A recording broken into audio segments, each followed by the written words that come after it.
You're listening to Joe Radio, and this is The Grind. And today, we're going to grind for experience and money in Final Fantasy for the Nintendo Entertainment System. And since that's really boring, we're going to talk about comic books. Aw, yeah. Specifically, we're going to talk about our favorite comic books, and what comic books mean to us, and how comic books apply to our everyday lives. And by us, I mean me, the Joel, and... Jenny! And thus we begin. So, Jenny, what is your favorite comic book? I would have to say it's Scott Pilgrim. I mean, I have a lot of others too, but then I was just reading Scott Pilgrim a moment ago, so I'm going to go with that. And I'll give you a brief plot. Scott Pilgrim is about a coming-of-age story, for the most part. The main character, the protagonist, Scott Pilgrim, is an immature guy that doesn't know what to do with himself. He then ends up dating a high school girl named Knives Chow. Later on, he falls in love with another girl, Ramona Flowers. After meeting Ramona Flowers, things get really crazy for Scott Pilgrim, since he has to fight the 7 evil exes of this new girl he has fallen for. Oh, okay. So, how long ago did you first read Scott Pilgrim?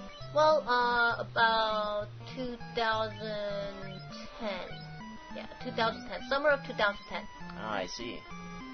It was like right before the movie came out. Like about 3 weeks before the movie came out, I read the whole thing. Ah, I see. I read the comic actually after the movie came out, after I saw it. That's odd. Yeah. Most people read it like beforehand, I think. Yeah, well, most everyone I knew had, so I figured if I did it the other way around, we'd be able to make interesting comparisons of notes. They'd be able to say, oh, I expected that to happen, and I'd be able to say, oh, no, I didn't expect that at all. Yeah. And it worked out pretty well, I think. And I enjoyed the movie more having not seen the comics, otherwise I would have been nitpicking the entire time. Yeah. So, let's see. And for you? Or oh, yeah. don't you have one? And my favorite comic book is Annihilation. Annihilation is a mini-event that the Marvel people put on about 4 or 5 years ago. And it was kind of timed to coincide with the release of Marvel's Civil War. And I'm fairly certain that it was designed specifically to keep all their cosmic characters busy, because all the cosmic characters wouldn't have been able to end the Civil War pretty much instantly if they got involved. Having Sentry there alone was enough to make it a pretty big... it was pretty difficult to put anybody up against him because he's so powerful. Yeah. But just imagine if Silver Surfer had been in the Civil War, or some other powerful character like Ronin, or someone. Basically, and that's one of the reasons why they shot the Incredible Hulk into space. Because if he had joined either side, it would have screwed up the odds. Yeah, I think I've heard of Annihilation, but I never read it. Oh. I think... No, I don't have it. No, I have some of it, I think. And I have a friend that has all of them. Let's see. Oh, by the way, I forgot to mention why I like Scott Pilgrim. Really? Can I add that? Sure, go ahead. Sorry, audience. I kind of got sidetracked and forgot to tell you why I like Scott Pilgrim. And I'm going to tell you that right now.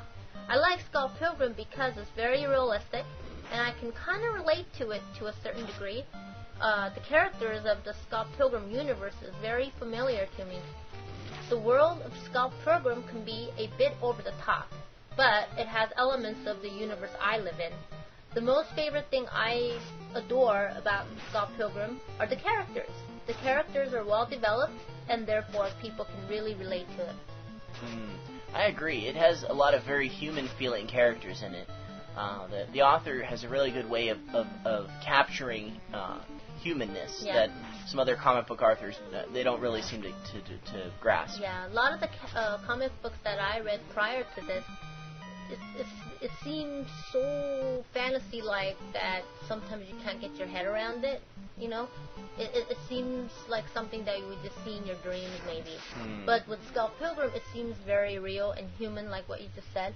Despite it being very dreamlike the way it's told. Yeah. The way it jumps around. Yeah, that's the weird part. It's dreamlike, but yet it has a lot of real elements. They seem like real dreams. Yeah, surreal, real, whatever. Yeah. Okay, that makes sense. So, let me get back on track with Annihilation. Annihilation is basically the story of an intergalactic war on a scale that kind of is at least on par with Star Wars. Basically, in the Marvel Universe, the entire universe gets invaded from another universe. The regular Marvel Universe is like the positive universe, and then there's also like the negative universe. And the negative universe has decided that the positive universe is trying to take over their space, so they decided to invade them. And they come across to the regular universe with an armada, otherwise known as the Annihilation Wave. And they take out literally hundreds of planets and destroy entire galactic empires as they work their way across the Marvel Universe. The first day of their invasion was known as the Annihilation Event, and the armada is known as the Annihilation Wave, creative. And they're led by the Fantastic Four villain, Annihilus, who is pretty beefed up in this story. Normally, Annihilus isn't much to be dealt with. He's pretty easy to take out, but he's managed to make himself pretty formidable in this story. And basically, every cosmic hero that Marvel has on hand has to jump to the cause and try to help. You got the Silver Surfer, you got Ronin. You even have the Super Skrull, who's normally a villain, takes up the mantle of hero in this story because it's still his universe. And it's a great story that I think is well put together, and it's brisk, it's quick. Wow, it's something that I would like to catch eventually. Sounds kind of interesting. I have it all. You can check it out at some point. Alright, great. Alright. So, let's move on to what do comic books mean to you? Jenny? Yes, comic books, a lot of the time, deal with real-life themes and issues. It helps me to be aware of the world I live in without feeling too stuffy. You know how a lot of the comic books have something to do with, like, politics. But when we watch the news, we feel so tensed up. But I think with comic books, it's a good way to work out life's problems in fun and creative ways without making you feel all tense and stuffy. Maybe because of the separation that you get from a comic book. Yeah, I'd rather read a comic book and learn about the world that way instead of watching some news on the internet or TV or whatever. Yeah. Because, like, for some reason, whenever I watch the news, I feel so tense, Yeah. And then with comic books, they tell a story in a very indirect, metaphorical way that you don't feel so intimidated. Yeah. But then still you learn about the way of the world. Oh, I see. In a very creative way. That's what I think. That makes sense. Yeah, they can be educational about how the real world works without you having to get your feet in it and get dirty as much. Yeah. And you can kind of get a head start. So you can kind of relate to what I was just saying, Joel? Sure. You feel the same way? Oh, I definitely agree with what you say there. Here's my thoughts on what comic books mean to me. I think that comic books are like modern myths. The stories are larger than life, or as large as life, perhaps. Yes. They're big stories, a lot of them, but some of them are small stories. There's a lot of variety, and depends on what you read, really. Yeah, and I think that the panel-driven nature of comics, where each panel is a still image, allows the artist to capture the most provocative and interesting angle of an event without you having to take in all the other stuff that leads up to it. Like in modern movies, you get a shot. It goes, in and out, the camera moves. In a comic book, you get one single image to tell that part of the story. And I think that allows for more focus and for a quicker absorption of material, and also it awakens the imagination because you have to decide what happened between the panels. Yeah, just like when you're reading, any kind of book. Yeah.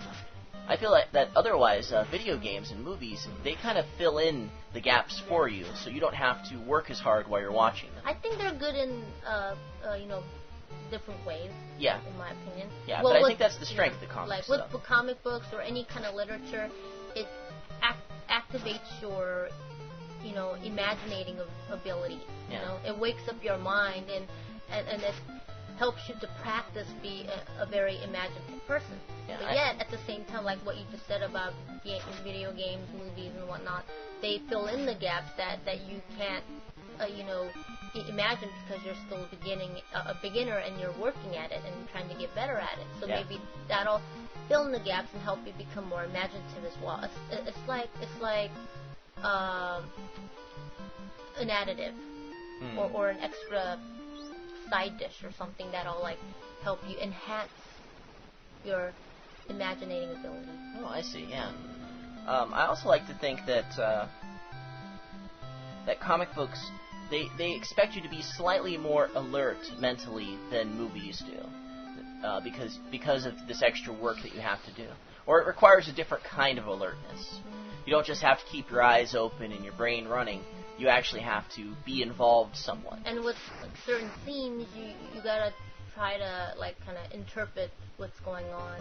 Yeah, that makes sense. And let's see here. We're on to our last question, I believe. Almost. Comic books, I also think, are a useful educational tool. They can be used to teach children how to read who are otherwise distracted by all the glossy, bright, colorful media of our modern world. You know, with all the iPads and internets and cartoons and movies and all these other things, are they going to pick up a book which is just a bunch of letters on paper? I mean, even in the pre-internet days, a lot of kids didn't really want to read. Yeah, they had television.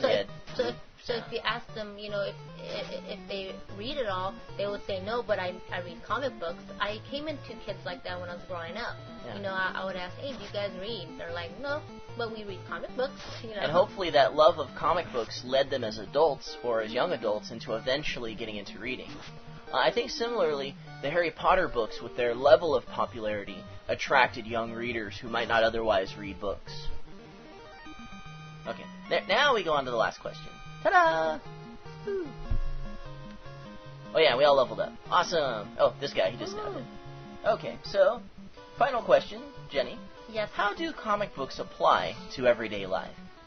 Okay, this might be kind of similar to the second question, or my second answer to the second question, but I kind of enhanced it a little bit. Ooh.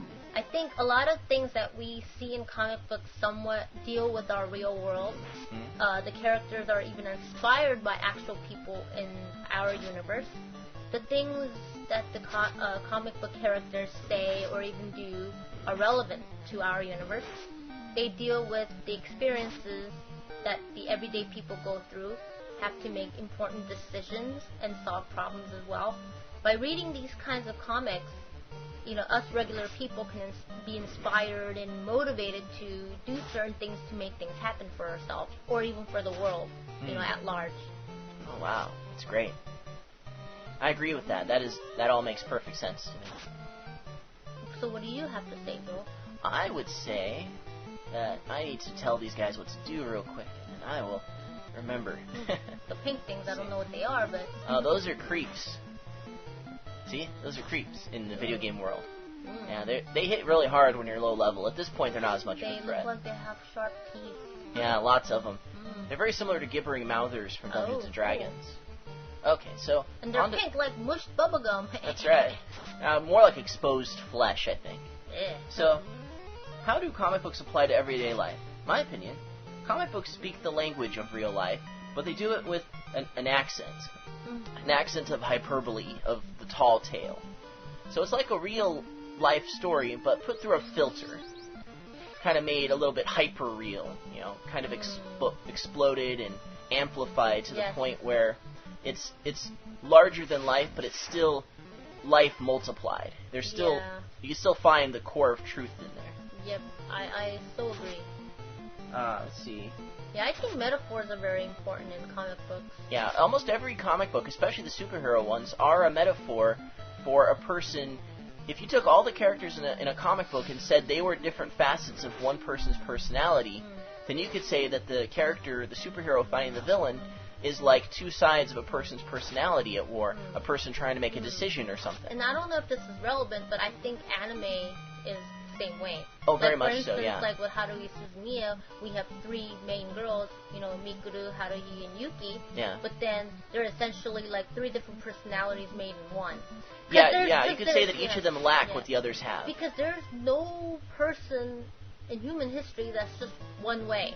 That's just not realistic. Yeah. And me, I'm pretty sure you see all kinds of sides of me. You see the little small child and teenager, young adult, and adult. You see all four of those personalities in just me. Me, Jenny Park. You see multiple facets of what I'm about. So I think it's the same way with comic book characters as well. Yeah, I think that the lack of depth in the characters is actually one of the strengths of anime and superhero stories, because it allows them to be more focused in their storytelling, where instead of examining layers upon layers of character depth, they're actually exploring bigger things. Because the thing is, the human mind is kind of chaotic. It just doesn't stay in one place. I don't think I know anybody that is just like in one place mentally. Well, I think that's the core of all drama, though, that drama is about people who can't get past whatever place they're at. Yeah, people that are stuck. Yeah. People that are unwilling to make the right decision, unwilling to move on. And thus, a lot of characters in stories seem not to have depth because they're stuck on that one thing. That's the reason why comic books and anime speak a lot to me in different ways, because they generally deal with, our universe, but in a more larger-than-life kind of way. Yeah. Okay, let's see. I think... Oh, back on the part about heroes and supervillains, I think that you can take most anything that happens in a superhero story and say that it's an extension of the old metaphor of fighting your inner demons. You are the superhero, the villains are your inner demons, and most any story that's like a superhero-type story can be associated to that particular metaphor. Yeah, and I think we're all dealing with our inner demons. Sure. I mean, there's a saying, you're your own worst enemy, right? That's right. They don't say that for a reason. I think it's so true. Yeah. And also, you can look at certain stories that have occurred in comic books, and they are directly comparable to modern-day occurrences. For example, Marvel's Civil War dealt with privacy, which is a pretty big issue nowadays, dealing with internet piracy and various laws that have required people to go through a lot of crazy things while they're at the airport, taking off their belts and shoes and whatever. I know. And I think that we face similar choices in everyday life that comic books, if we read them, might give us a heads up on dealing with. And I think that way comic books are very much applicable to everyday life. So, any further thoughts on the subject of comic books, Jenny? Well, for me, I would just have to say that I want to read more comic books. I kind of regret that I didn't read as much growing up. Oh, I know what you mean. I didn't have the money for comic books when I was a kid. I mean, money-wise and everything else, just kind of made me not really read. But as a young adult, I feel like I can, invest time and money to read the books that I never was able to, when I was a child, Yeah. And I'm looking forward to that. I'm excited, actually. Yeah, I'm looking forward to reading more comics in the future as well. Not just comic books, but any literature, for that matter, because, they say that reading is food for your soul, for your spirit. Yeah, and reading I think is it's so true. Yeah, reading is joy. So, with our final thoughts, is there anywhere on the internet that you can be found there, Jenny? Yes, you can find me at MagicWandGirl10 at Twitter, and you can also find me on Facebook, Jenny Park. Okay. And you can find me on the internet on Twitter at I'm a Joel, I am a Joel, and on the Facebook page, I'm the Joel, and here on my YouTube channel, I'm the Joel, IMTHEJOEL with no spaces. They could also find me on YouTube, Magic Princess 9000. Magic Princess 9000 on YouTube as well. If they're so inclined. If they're so inclined. And with that, I believe we will be saying something. We've worn this episode down to a fine point. Dial into Joel Radio again soon for the next installment of Joel Grinds. Joel Grinds. Oh, yeah.